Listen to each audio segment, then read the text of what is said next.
Mr. Chairman, Excellencies, distinguished delegates, let me begin by expressing my sincere appreciation to you, Mr. Chairman, for organizing the ministerial meeting of the NAM Coordinating Bureau. I also thank Azerbaijan for its leadership during this critical period in leading the movement. As we mark the 65th anniversary of the Bandung Principles, we must take this opportunity to introspect and reflect upon the NAM journey and its achievements so far, and what we can do to make this movement more relevant and effective as we face the emerging global challenges, especially the COVID-19 pandemic. Mr. Chairman, Bangladesh has been an ardent supporter of the non-aligned movement from its inception. Our father of the nation, Bangabandhu Sheikh Mujibur Rahman, recognizing the importance of NAM, decided to join the movement as early as 1973 at the Algiers Summit. As we celebrate the birth centenary of our great leader this year, I reaffirm Bangladesh's abiding commitment to the Bandung Principles and reiterate in his words pronounced in his maiden speech at the United Nations in 1974, and that, and I quote, "Peace is an imperative for the survival of mankind. It represents the deepest aspiration of men and women throughout the world," unquote. Mr. Chairman, COVID-19 outbreak is the biggest global health emergency in a century and has caused devastating long-term socio-economic implications for all NAM member states.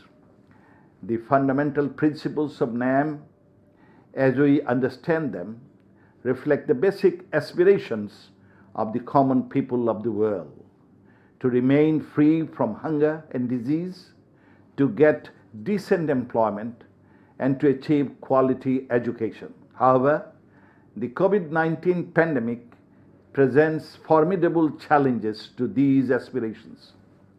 Since NAM countries have different levels of economic development and social progress, there is no one-size-fits-all approach to responding COVID-19.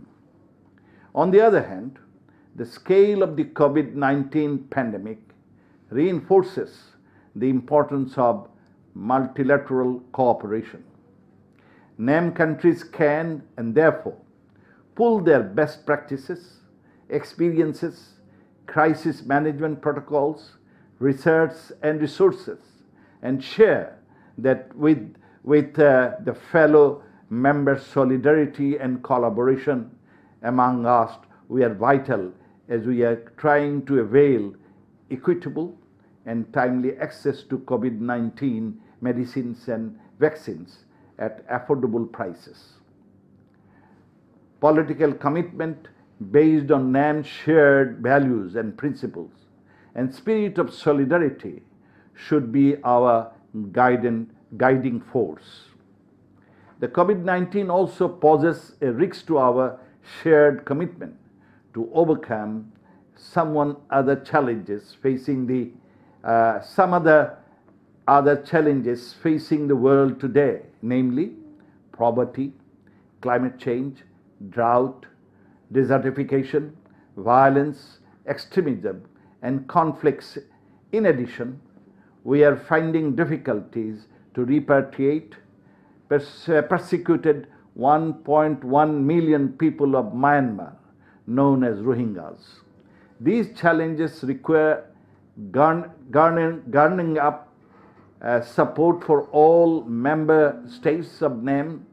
To address them, we must foster partnership to strengthen development commitments and humanitarian assistance as we start building back.